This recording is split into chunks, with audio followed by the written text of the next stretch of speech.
Hi, everyone. Welcome to our virtual luncheon today for November 19th. It's a beautiful day outside today, and I hope everyone is doing well. You're going to see me a little bit more than usual for today's virtual luncheon, and that's because Shane Griffin, our president, couldn't be here today, but I'm going to get things started, and everything will continue as normal. Shane did videotape a message for us today. It's a lovely message. I look forward to playing it for you. And Eddie Phipps, our president-elect, will be joining us soon as well to carry us through today's program. So welcome to our November luncheon. And to get things started, I am so happy to introduce Art Horn. Hello, Art. Hello, good afternoon. Good afternoon. Thank you so much for being here today. Art is with the American Legion, Post 136 in Mount Pleasant, very active member of the Chamber, and he has been gracious and kind enough to lead us in prayer today and to also lead us in the Pledge of Allegiance. So I'll let you take it from here, Art. Thank you. Let us pray. Heavenly Father, thank you for this day and the opportunity once again to gather, this time virtually. We're grateful for this time of fellowship and dedicate it to you, asking that you would bless this time, our fellowship and our service to you and to our country and community. We look forward next month to doing this in person. Thank you for how you guide and bless our lives. In your precious and holy name, amen. Please join me in saying the Pledge of Allegiance. I pledge allegiance to the flag of the United States of America and to the republic for which it stands, one nation under God, indivisible, with liberty and justice for all. And back to Rebecca. Thank you, Art, so much. All right, as we continue through the program today, I have a video from President Shane Griffin, and here we go. Fingers crossed, all the audio is working today. I'm sure it is. And here we go. Hey, good morning. It's Shane Griffin, your president of the Mount Pleasant Chamber of Commerce. And forgive me, I'm not able to be in attendance for the luncheon today, but I did want to open up the meeting with a few remarks. So thank you very much for your time. As I mentioned in my president's letter just the other day, this is a time for us to be grateful and thankful for the blessings that we do have. It's been a very tough year, to say the least. 2020, when we look back and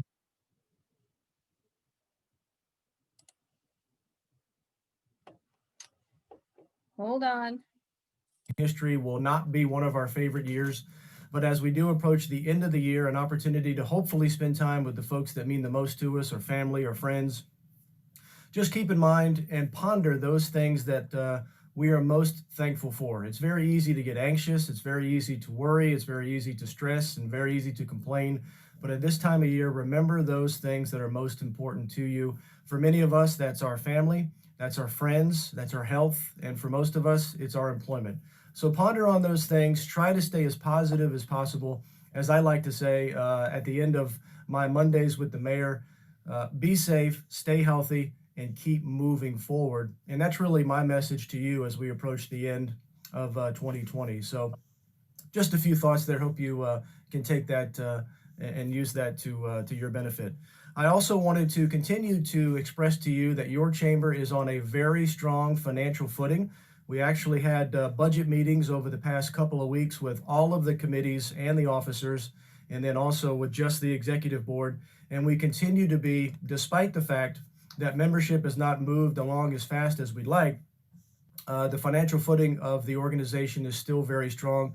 Again, I say thanks to our board for the very solid decisions that they've made over this year and years past, and also a thanks to Chris Staubes, our president emeritus and our immediate past president, as he made a lot of great decisions during his term to set us up to be solid financially. So don't want you to worry about the organization and how we sit from a financial standpoint, because we are on very strong footing. I want to say thanks to my board. Again, this has been a challenging year, but my board has been very supportive of me, very supportive of the committee members, and the committee chairs. And do want to thank the executive board and the committees for all of the work that they have done. Again, this is a volunteer board. We do this because we love the organization, we care about the community, and I just want to say thank you to the executive board and to the committee chairs for all their efforts in 2020. Also want to say thanks to our sponsors. We could not do it without our sponsors, and we could not do it without you, our members. So we're grateful to our sponsors, our platinums and golds. We're thankful to our members as well. And I also want to say we're grateful to the town. Mayor Will Haney has been very supportive of what we're doing here with the Mount Pleasant Chamber of Commerce. Also a thanks to Eric DeMora, our town administrator, all of the council members, and also a thanks to Lauren Sims over at the town. She has been very helpful and very supportive as well. So we could not do this if it were not for sponsors, members, board, committees, and the town. And we're grateful to all of those folks that have come together to help us build what is a wonderful organization. And you should be very proud of the job that we've done here with the Mount Pleasant Chamber of Commerce. One final note, we will have an in-person lunch coming up on December the 2nd. This will be at the Omar Shrine. This will be our year-end meeting where we will recognize our executive officers. We will also recognize our committee chairs, and then we'll have our election of our new officers going into 2021. Registration is now open. It is going to be limited as far as the amount of people that we're letting in, but we will be exercising COVID protocols. Face masks are required. We will be social distancing. The buffet will be handled by our caterer, so that's going to be taken care of as well. And also, too, we're going to be doing the things that we should be doing to stay safe as we gather together as a group. So again, December the 2nd at the Omar Shrine, our final luncheon of the year, and this one will be in person. So that's it for me. Again, thank you very much for being here today. We are looking forward to Mr. Rob Fowler. Rob always draws a crowd, either in person or virtually, and we're looking forward to hearing his thoughts on what's been a very busy and a record-setting hurricane season. Hope you have a great rest of this luncheon, a great day, and a very happy Thanksgiving. See you later. All right. Thank you so much, Shane, for that. And we will continue on with our program. Hey, good morning. Sorry about that. Hey, good morning. It's Shane Griffin. Here we go. That's a little bit of a technical difficulty. I appreciate everyone's patience. As Shane mentioned, we are so grateful for our sponsors with the Chamber. The town of Mount Pleasant is our municipal sponsor, and our platinum sponsors are Net Galaxy Studios. They help us with our website. They're amazing. Special thanks to Tony Pope State Farm. Well represented on our board with Sarah Wiggins, our membership co-chair for the Chamber. We thank Tony Pope State Farm and ABC News 4. So thank them as well for their partnership in the Chamber. And here are our gold sponsors. Again, appreciate their support as well. So now we are going to continue with the program, and we are going to go into an update from the lovely Lauren Sims with the town of Mount Pleasant. Lauren is our Community and Government Affairs Chief with the town, and looking forward to the update, Lauren. Hi, Rebecca, and good afternoon, everyone. Some positive news from the town. We did receive our business license numbers through the end of October, and our number of new businesses are up year over year at the town of Mount Pleasant. So that is definitely a positive sign and something we like to see at this point in time in the year. Just want to remind everybody to shop local. We are participating in the Buy Local season with Lowcountry Local First through the end of the year. And we want to remind you to help patrons help you. Make sure you have your products, deals, and ability to shop online and easily accessible by members of the public. And last but not least, we do have all of our exciting holiday events coming up.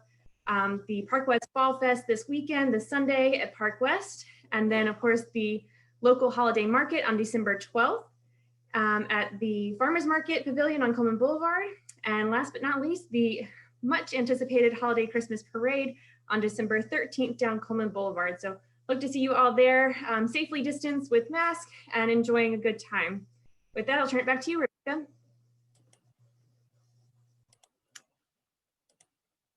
Thank you, Lauren.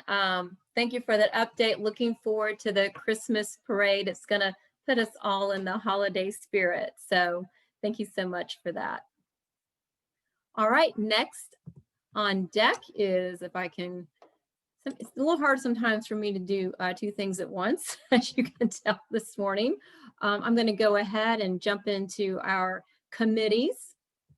And we'll start with Michael Cochran. He is our fabulous Expo committee chair, did such a great job with our Virtual Expo this year. Welcome, Michael. Looking forward to your report. Thank you, Rebecca. Welcome, everybody. Hope everybody is having a fantastic morning. Loving this weather change. It has been so nice, such a nice change of pace. I just want to give a big shout out to our Expo team this year. The 2020 Expo, we had some big changes, as we've talked about for quite some time, and we had a major pivot. Well, that pivot paid off, and we've got a fantastic group coordination with our marketing team, with our membership committee. We put together the slide that Rebecca's placed up there for you that talks about the data that we've collected from the event. We had, for as far as media impressions for the month of September, we had 343,000 media impressions. Absolutely off the chart. Was fantastic. We had a 10-day event. As a recap, we had 292 people registered to attend, 103 unique visitors, and 62 people visited 6 or more booths. The vendors were able to have a survey that they can glean information from for data mining and follow up to promote their businesses. And we just want to say thank you to the community and to our membership for making the 2020 Expo a great success. We look forward to 2021, and we're excited about meeting back in person, and hopefully that will be an in-person event next year, but we'll also have a virtual component, as we've seen the great success of that. So we'll probably have a hybrid event next year. Thank you, Rebecca, and I'm going to turn it back over to you. Thank you, Michael. And I'm going to turn it over now to Eddie Phipps. Eddie is our incoming president for the Mount Pleasant Chamber of Commerce, our president-elect. I know, Eddie, you had something that delayed you getting here today, certainly understandable. As we all like to point out, we are an all-volunteer, for the most part, organization. So sometimes work gets in the way, and we're so glad that you can join us today, Eddie. Hello. Okay, I'll turn yours down. I'm here. Can you see me? There you go. Rebecca, can you hear me? I can hear you. I can see you too. Awesome. Lovely to see you, Mr. Phipps. It is very nice to be seen. Sorry, I'm here. I'm at a nice venue over in Mount Pleasant with my good colleagues and friends and board members, Jennifer Maxwell and Chris Staubes. They're across the table from me. You might be able to see them. Thank you, Michael Cochran, for that. I was listening as I was coming, so I didn't miss anything, I want to say, but I was listening, and thank you, Rebecca, for stepping up. I always appreciate your help and your diligence. I would like to now welcome Ben Knight and Sarah Wiggins for their membership update. And if Ben or Sarah there, hello. Hey. Hello. Ben Knight. Yes, and Welcome. Sarah Take it Wiggins, away. and Sarah's going to kick it off for us today. I am. Thank you, everyone. I would like to welcome, we have 7 new members, and I would like to introduce them to you. First, we have CBC Mortgage. They specialize in conventional VA, FHA, and rural development home loans on 1 to 4 family homes, and consists of experienced mortgage banking professionals committed to providing extraordinary customer service. So if you're looking for a mortgage company with a long record of dependable mortgage banking and an even longer list of satisfied customers, then you should check them out. Next, we have Hair Lab LLC. Hair Lab is a Redken and Pureology authorized Charleston full-service hair salon that also offers waxing, brow, and lash services. Located in the heart of Mount Pleasant, they offer in-person and virtual consultations for their guests. Book online now to meet with one of their many outstanding stylists and plan your fall hair journey today. Then we have the delicious Nothing But Cakes. Nothing But Cakes offers a wide variety of cakes for every occasion, from bite-sized buntinis to individually packaged buntlets to 8 or 10-inch bundt cakes or the tiered bundt cake. Each recipe uses the finest ingredients, real eggs, butter, and cream cheese to bring you bundt cake perfection. Then we have PostNet of Mount Pleasant. PostNet Mount Pleasant is locally owned and operated. They offer printing solutions for businesses of all sizes. They're also an authorized shipper for FedEx, UPS, DHL, and USPS. Next, we have ProLift Garage Doors of Charleston. ProLift Garage Doors is a franchise which specializes in the repair and installation of residential and commercial garage doors. With over 40 years of experience and a serious focus on customer satisfaction, you can trust ProLift Garage Doors for all of your garage door service needs. And then let's stay clean. We have Virus Defense Group. Virus Defense Group is a COVID disinfecting service for commercial, residential, outdoor venues, rental properties, and modes of transportation. They provide immediate 99.99% COVID disinfection with 5 minutes and long-lasting 30-day COVID disinfection and antimicrobial surface barrier protection. They use electrostatic sprayers with eco-friendly EPA-registered disinfectants.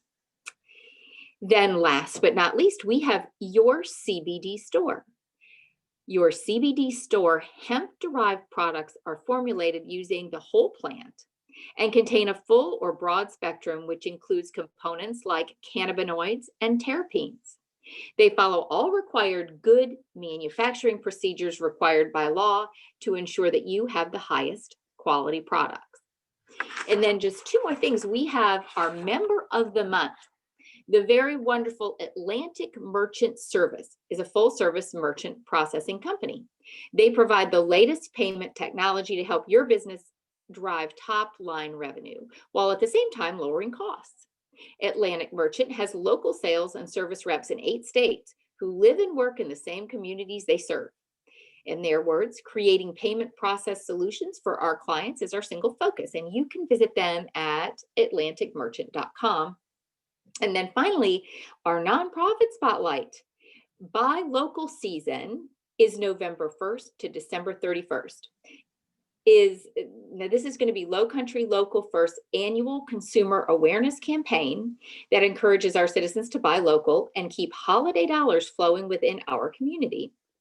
With all local businesses feeling the impacts of COVID-19 crisis, our support is more crucial than ever to help pivot customer spending to our community-based businesses whenever we can.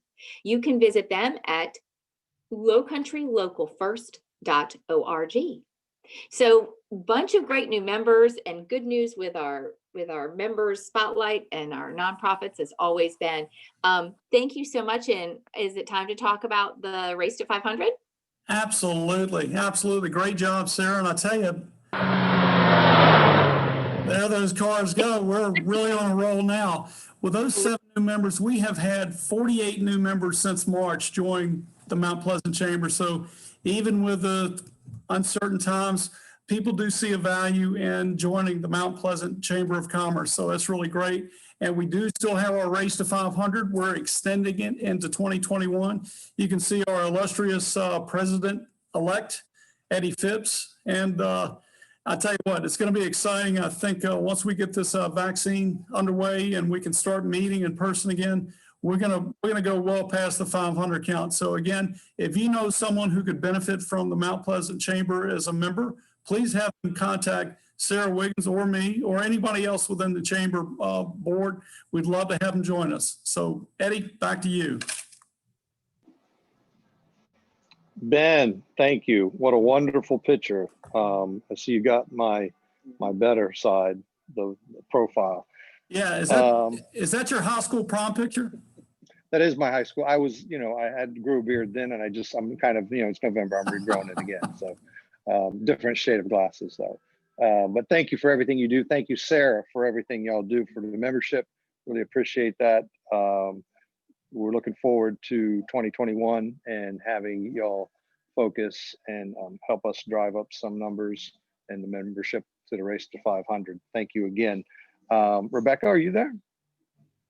I'm here. I next would like to introduce the wonderful and the fill-in for Eddie Phipps, Rebecca Imholz, and she's going to give us a strategic partnership update. I am. Thank you so much, Eddie. We have great partnerships in the chamber, including, as I mentioned earlier, our partnership with the town of Mount Pleasant.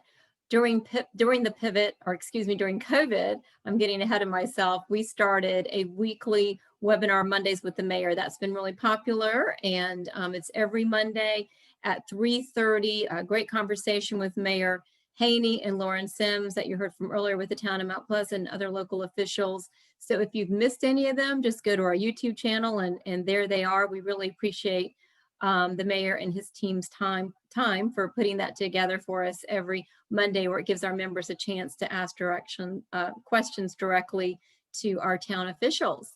We also have ongoing our weekly The Pivot, Living and Working During COVID-19 with our host, John Carroll. This past month, we had a very engaging conversation with J. Henry Sturr Funeral Home. Certainly the funeral industry has had to do some pivots as they have continued to connect families during a difficult time, using technology, using Zoom to connect families during a very difficult grieving process. We also had a very interesting conversation with Modern Minds, Mental Wellness with Modern Minds. That's a new partnership with a mental health counselors downtown on Calhoun Street in partnership with the Medical University of South Carolina. So definitely during these times when we're all having more stress and anxiety, I think we're more aware of the importance of good mental health. So great conversation with Modern Minds. As always, loved our conversation with our Charleston chapter of the American Marketing Association. Great ideas on how to continue to market your business successfully during COVID-19 and beyond. Again, all that's on our YouTube channel. And just this past Tuesday, we had a conversation with Kathy Herman, who is the marketing director for Mount Pleasant Town Center. Kathy also serves on our board for the chamber as our secretary. I encourage you to go to Mount Pleasant Town Center. Wonderful place to do shopping because you can be outside. And we talked about their Lights Up Christmas tree lighting ceremony this Saturday. It's going to be virtual. So grab a cup of hot cocoa, go online, watch the tree light up, and make sure that you visit Mount Pleasant Town Center, one of my favorite places to go. We started very carefully some in-person networking events with the chamber. We had a lovely before 9 coffee time at Spring Hill Suites Marriott in Mount Pleasant, thanks to Rain's Hospitality. Our own Jennifer Maxwell, who is our vice president with the Mount Pleasant Chamber, soon to be our president-elect. Thank you, Jennifer, and Rain's Hospitality, Spring Hill Suites by Marriott. Putting that together, you can see we're all wearing our mask. And our featured member last month was Elements Massage, and they had a spin the wheel. So I see Ben Knight was getting ready to spin the wheel there, and folks won some lovely prizes. So that made it a lot of fun. We also had an after hours last week at the Hilton Garden Inn in Mount Pleasant and enjoyed that very much. You can see Ben Knight and I, we were careful. We had our mask on. I'm wearing my Mount Pleasant Chamber of Commerce mask. We had a lovely time and it was a lot of fun. That was last week. Hilton Garden actually gave everybody a little takeaway of appetizers. Love the egg rolls. They were delicious. A little bit of pimento cheese, really very great idea. So you could, if you didn't want to eat your appetizers right there, you could take it to go. It was a nice little snack on the way home, and it was a lovely evening. Thank you so much, Hilton Garden Inn. That is all I have. Eddie, thank you so much for this time to give an update for strategic partnerships. Thank you, Rebecca. Thank you for all that you do, and thank you for that update. Truly appreciate it. And again, looking forward to going into 2021 with you at the helm to help us, further and grow. The next person I would like to introduce is, of course, I think I mention this every time. This is one of my favorite parts of the board, marketing. Mike Compton, are you there? Marketing. Hey, Eddie, here I am. Marketing with Mike Compton, and he's got a tie on. You didn't get the casual memo. I didn't get the casual memo. So, you know, I always have to ask you questions, and we don't prep this. And I know you're mad at me for not prepping this, but I think a couple of months ago I asked you what was the number one thing for marketing, and you knew it's coming, didn't you? No, You of knew the course question was not. going to come. Oh, okay, No. okay. So the first one, correct me if I was wrong, was consistency. The number one thing for marketing is consistency. And then the next month I asked you, well, give me another one. What was number two? And the number two thing I think was what you said was be unique. So now, of course, we're in the third month. What is the number one? Not the number one. What is the number three thing that we should know and we should apply to our marketing campaign? Join the American Marketing Association. Hey, there you go. That's a good little plug. Actually, I thought you were going to say money. I thought you were going to say money, but or hire you. But all that being said, that's next. That's coming up. Please, okay. Please give us an update on our marketing. Appreciate it. Yeah, no problem. Thank you, Eddie. You see it right here, guys, as our membership is increasing on a month-to-month, even during these crazy times, so is our follower on our social media presence. We didn't quite have a September because that was our huge expo month, but October is growing and we're doing well. If you can go into the next slide, please. It turns out we really love emails. Our open rates on our email blast, and thank you everybody who does open these up. You're getting some value out of them. That's fantastic. Getting up to 30% is remarkable. The average is 17.8%. Just a little added value, some knowledge here in case you didn't know that. Next slide, please. Right, and so here is our website content. If you notice, we did do some sponsorships on our chamber directory. Amanda, she's part of our, she leads up our social media marketing, ABC Socials, social ABCs, sorry, Amanda. She does a fantastic job, and what we do is we target you guys to come to here and check out our website, and we're just getting some great feedback here as well. So next slide, please. And then last but not least, our committee is just fantastic, but a couple of heroes that we have here with those email campaigns that are doing so well. Tamara and Rebecca are fantastic. Amanda, again, socialabcs.com. Our creative director, Bruce Fensky of brandfocus-consulting.com. Brian Sherman, who stepped up with a big monthly writing project for us. Appreciate that, Mr. Sherman. Kim Swanger of Net Galaxy Studios. What a fantastic group they are. I just met with Alan last week or earlier this week. He's a gem of a man. Lots of great ideas flowing from that guy. Maybe I can get him on our marketing committee as well. Oh, speaking of big wigs on our marketing committee, we got Holly Fisher back on our marketing committee at fisher-creative.com. All cylinders are firing over here for the race to 500. Please do switch to the next slide, Rebecca. Please do share our content. Please do reply, engage, all of those great things that you do, and always finding value in our marketing. So that's pretty much us. Mount Pleasant Chamber Marketing Committee update. Thank you, Michael. Appreciate that update. And again, going forward to 2021, as I take over the helm, I'm really going to look to you, and this is one of my favorite parts of the board, and I haven't had a chance to really put some pressure and get you really working. But in 2021, not that you're not working, but 2021, I think we're really going to do some innovative things, and I'm glad that you're at the helm, and I appreciate all the hard work that you do. I got your back, Eddie. No problem. Thank you. Sounds good, man. Thank you. And introducing now, who's going to introduce our speaker, the illustrious Chris Staubes. He is our President Emeritus. He is also so far away from me and sitting right here next at the table next to me. Chris, are you there? All right. Let's Unmute. unmute. So We've- we've had to go back and forth from muting and unmuting so that we don't have reverb with Eddie's Computer over computer here. over All right, All so right, so- I get the honor today to introduce a friend of mine who's actually been one of our speakers for several years in a row.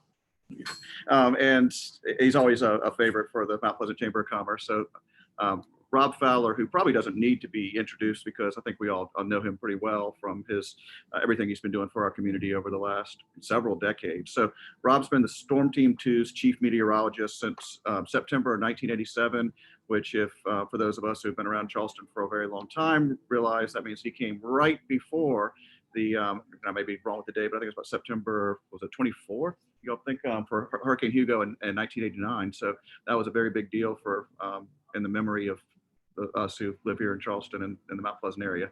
So he's been a member of both the National Weather Association and the American Meteorological Society and has been awarded the seals of approval from both organizations.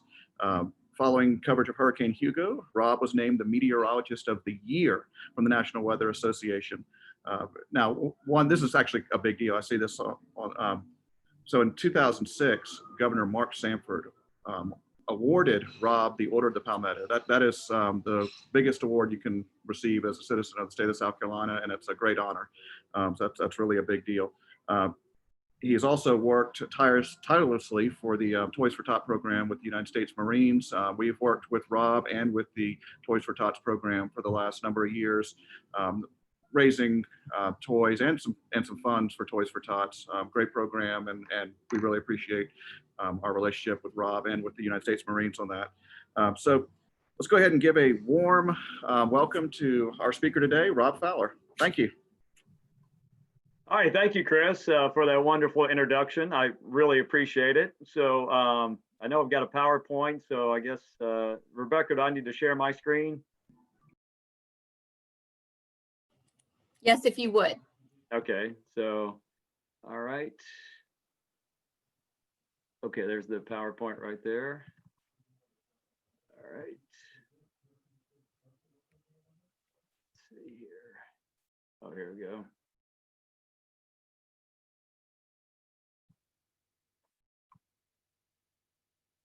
All right, can everybody see that okay?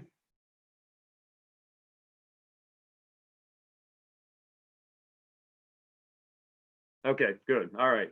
And you can hear me okay, I guess, too. So, well, I don't know where to begin, guys. I always enjoy coming to talk to you over at the Omar, and it's always nice to be in person, but obviously we've had to hit the curveball here lately. So this is a little bit different, but I guess my best advice is put your seatbelts on because we're going to be rolling through what is a record-breaking year. So I guess where did we start? Well, going into the year, we knew it was going to be a busy year, and we'll kind of talk about why in just a second. But this was the first forecast that we had from NOAA, the National Oceanic and Atmospheric Administration. 13 to 19 storms, 6 to 10 hurricanes, 3 to 6 major hurricanes, which in a sense is a very active year. In fact, above normal. In fact, if you look at 1981 to 2010, usually the Weather Service kind of goes in chunks of 30 years or 3 decades for averages or normals. 13 named storms, 7 hurricanes, 3 major hurricanes for one season. So going in, we already knew it was probably going to be above average. We just didn't know how much above average. So then we got an update in August that upped those numbers to 19 to 25, 7 to 11 hurricanes, 3 to 6 major hurricanes. So now we're really cranking up. So obviously, wondering why this was going to be the case. Well, I'm glad you guys asked that question because a lot of people are asking the same question. So going into this year, there were a few key factors we were looking at. Above average sea surface temperatures. Keep in mind now, hurricanes or tropical systems need water temperatures at least 80 degrees or higher to kind of generate their energy. Low wind shear, meaning there weren't these strong winds that were going to tear these storms apart. And we were in a La Nina situation, which did not create those upper level winds. So the bottom line is those were 3 things working against us going into this year.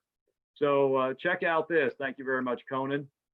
Sea surface temperatures in the month of July. And you see a lot of these are in Celsius, but generally if you convert to Fahrenheit, you're talking about in the Gulf of Mexico and the Caribbean, some 86 to 88 degree water temperatures Fahrenheit.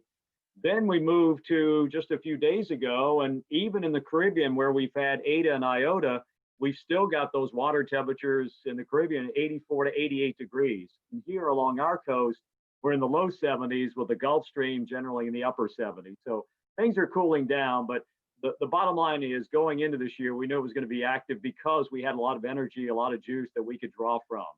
And we also look at La Nina. I know this is kind of confusing, but both of these charts predict below average sea surface temperatures over in the Pacific Ocean.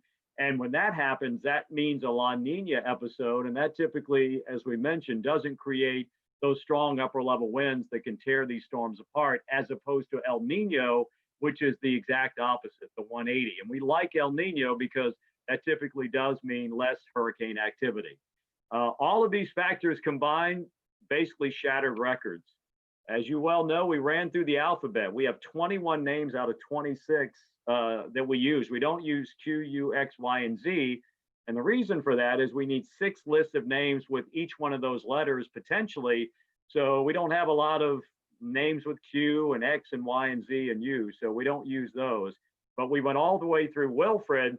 Then we jump into the Greek alphabet. We've only done that one other time, and that was 2005. And 2020 has actually blown that away. So we just finished up with Category 5 Iota, which made landfall earlier this week as a Category 4 in a similar area that Eta made landfall just 2 weeks prior. So you don't have to take notes on this, but just to kind of take a mental picture, if you will, 25 records were broken, 23 of those from the busy 2005 season. Those records we thought would stand for a long time. They only stood for 15 years. Most September formations on record. On September 18th, we tied for the most formations in one day. Second November Category 5 hurricane ever on record, and Iota is also the latest Category 5 on record. Usually in November, we start to kind of take a deep breath, but this year it's been anything but. So let's kind of go quickly through some of the storms. Arthur was a tropical storm that formed in May before the actual hurricane season begins, which is June 1st. I don't know if you guys remember, but we had Bertha. Bertha was a tropical storm that made landfall right near the Isle of Palms with winds of 50 miles an hour. It seems like forever ago. Cristobal, when I say this was the first record breaker, the letter C, it was the earliest C we'd ever gotten to, breaking Collins' record from 2016. This actually happened right there in the beginning of June with max winds of 60 and a landfall in southeast Louisiana. And little did they know that Louisiana, Mississippi, and Alabama and Florida, especially the Gulf Coast of Florida and the Panhandle, would get such an active year, but they did. Then we had Dolly, a tropical storm in June. We had Edward, July 4th through the 7th. Also the earliest E, breaking Emily in 2005. Faye, July 9th through the 11th, winds of 60 miles an hour, made a landfall in an area usually not seeing landfalls this early in the season, Atlantic City, New Jersey. Gonzalo, July 21st through 25th is a tropical storm. And there were only 3 storms that didn't set a record in terms of the earliest to that letter. And Gert was the old record in 2005. Hannah was the first hurricane of the season, and that was July 23rd through 27th, made a landfall in Padre Island, Texas. Isaias, which we really struggled with. I can say it now, but when I had to say it on TV, I don't even know how it came out. And not to bag on our governor, but when he first had to say it on TV, it came out icy ISIS. So it was a tough one to say, but Isaias was a Category 1 hurricane that made landfall just north of us. So we did get some of the impacts from Isaias. We had Josephine, that was in August. We had Kyle, also in August, developed off the North Carolina coast and moved offshore, so no landfall there. Now remember, we had 2 storms, dueling storms. We had Laura and Marco going on at the same time, and that's just an indication of what it was like for the Gulf coastal states, the Gulf of Mexico this year. Laura was our first major hurricane of the season. It was a Category 4, and what's interesting, and I'll show it to you if you can see, this is what's called a drop sign, and this is dropped out of the Hurricane Hunter aircraft. And the reason I show this to you is because Laura was the storm where the hurricane hunters had to evacuate over to Charleston because their home base is Keesler Air Force Base in the Gulf Coast of Mississippi. So because Laura was going to threaten their base there, Keesler, they brought their hurricane hunter aircraft to Charleston, and then they flew missions back into Laura from Charleston. So we got a chance to go meet them in person over the Air Force Base, and they gave me this. This is what goes into the storm, called a dropson. Pretty cool. Marco formed in August. It was a Category 1 hurricane, and what else is new? It made landfall right along the Mississippi River. We had Nana, a Category 1 hurricane in early September. We had Omar, that also was a storm that got to the O letter faster than anybody, broke the Ophelia record from 2005. Paulette, Renee, this was a tropical storm.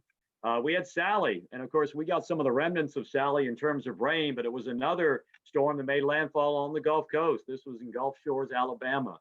We're not done yet. We had Teddy, a major Category 4 hurricane. This one created some issues for Eastern Canada, Nova Scotia. Vicky was a tropical storm in mid-September. Then we finally got to Wilfred, which that's the end of the alphabet in terms of the traditional alphabet, but we know we weren't done yet. So we jumped into the Greek alphabet, and here we go. Alpha was a subtropical storm, and getting into semantics, basically it's how the storm is formed. There's could be warm in the center, cold in the center, but so we give it different designations. But for all practical purposes, we consider it a tropical storm in also mid-September. Then we had Beta. That made landfall on the Matagorda Peninsula in Texas. Gamma, are these unusual names? Absolutely. We've only gotten to the Greek alphabet, as I mentioned one time before. Delta was a major Category 4 hurricane that made landfall Creole, Louisiana. This was the winds of 145 miles an hour. Again, just a storm that it's one of the storms on record there for the Gulf Coast. Epsilon had winds of 115 miles an hour, did not make landfall, thank goodness. Zeta, a Category 2 hurricane that made landfall again in Louisiana. Yes, I think Louisiana at this point was just, please, let's have this thing be over. But it wasn't. We had Eta. Eta was a major Category 4 hurricane, had a crazy track. You might remember a couple of weeks ago, it made 4 landfalls in Nicaragua, Cuba, moved over the Florida Keys, and finally a landfall in Cedar Key, Florida. Max winds are 150 miles an hour. We had Theta, that was a tropical storm here in November. And then we just finished up with Iota. And Iota was the second storm after Eta to hit that same area in Nicaragua and Honduras. They had 2 Category 4, 5 storms a couple of weeks apart, and both of them just did complete devastation in terms of rainfall and some damage. So that is the end of what we see so far.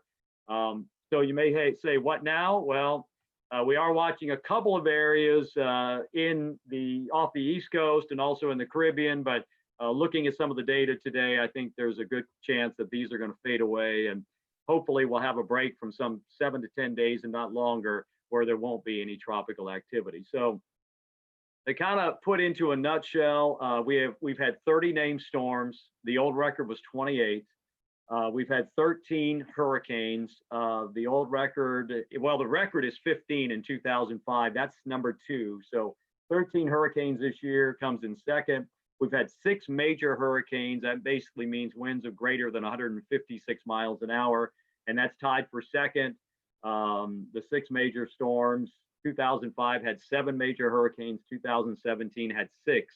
So we're tied with 2017 in terms of the amount of major hurricanes. So I don't know what to say about this season. It's just tremendous, and hopefully we'll never see it again. But it's just one of those things we have to be on the lookout for each and every year. So any questions, any comments? I know, Rebecca, you had sent me a question about what we think might be happening for the next 5 years. Hard to say. If we continue the La Nina, which I think we will into the winter, that generally means a warmer and drier winter for us. We just hope it doesn't carry over into next hurricane season, because we could be looking at the same kind of situation. In terms of naming storms, sometimes because we have better technology, the satellites are better. in pre-satellite era, you probably had storms that weren't named or weren't designated a tropical storm or hurricane, just because you couldn't really see that far out with a satellite. But now with the satellites, they're so finite that you can actually look at a satellite picture and determine and estimate what the winds might be. So it might get a name. So the numbers are probably a little higher because of that, just because of the technology we have today. Rob, I did have one. Okay, Sorry, go ahead, Rob, I Rebecca. have one question come in. When does hurricane season end? Well, normally in a normal year, November 30th, but this is anything but normal, as we know, besides COVID, even the hurricane season. But I think things are winding down, Rebecca, and part of that is that water temperatures are cooling and there are more cold fronts. The weather's more progressive, which basically means these storms that form aren't getting hung up by the Bermuda High and slowing down or even not coming through. They're coming all the way through. And that has a tendency of anything that might form off the coast gets swept away with it. So I'm keeping my fingers crossed, because never say never this year, but things are going to wind down. But November 30th is the official end of hurricane season. Anyone else? Oh, I see something come through. Is there a way to predict whether we might have snow in early 2021? Oh, that's a good question. At this point, probably too early to tell. When I say that it looks like it's going to be a warmer and drier winter, that doesn't mean that we couldn't have an episode or two where we have colder than normal temperatures and wetter than normal period of time, which you combine those two, and certainly ice and snow is always a possibility here, but not likely each and every year, but certainly might be too early to make that forecast. But I would leave open anything this year. I'm not crossing anything off the list, that's for sure. Thank you.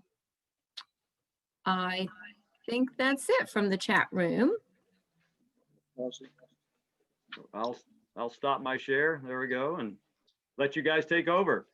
Rob, thank you. We appreciate your time and your content. It's always nice to see you and to hear that update and that information. And especially this year, thank you for preventing a horrible hurricane hitting us this year. I know you had a hand in that. I was blowing real hard, Eddie. I was blowing real hard. I said, 2020 is going to wrap up with a Cat 5 just to wrap this year up. So thank you that didn't occur. I truly appreciate it. I'm sure our members and everyone else appreciates it. But thank you again for your time and your content. Thank you guys very much. I appreciate it. Thanks, Rob. I would like to, I think we're going to go to prize giveaway. I would like to thank everybody for attending, but I think, Rebecca, are you there? Rebecca?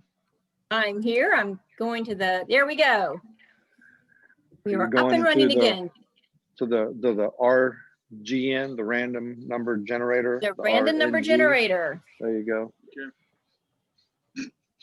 So our first giveaway is for Elements Massage and Hour Massage. I think we could all use that, and we'll see who's going to be the winner today. I know, that's right. And I have David Lee with Atlantic Merchants. They were actually our spotlighted member. So awesome. Congratulations, David. And here we go. I'll go on to the next one. Ooh, a bottle of candy vodka. Thank you, Eddie Phipps. You were quite the entrepreneur. You have your law firm. You own Candy Vodka. So thank you for donating that. And the winner is Joan Walsh with Cashbox Coaching. Congratulations, Joan. We appreciate you always being a faithful attendee to our virtual events. I look forward to seeing you more in person. Next up, we have a Lowe's $50 gift card just in time to get some things off your list before the holidays. And the winner is, very good, Bruce Fensky with Brand Focus Consulting. Bruce is such an active member of the Chamber on the Marketing Committee. So thank you so much for donating that, Lowe's, and congratulations, Bruce. Next up, we have the Moultrie News giveaway. It's a 6 of a page ad or 3x7 color ad.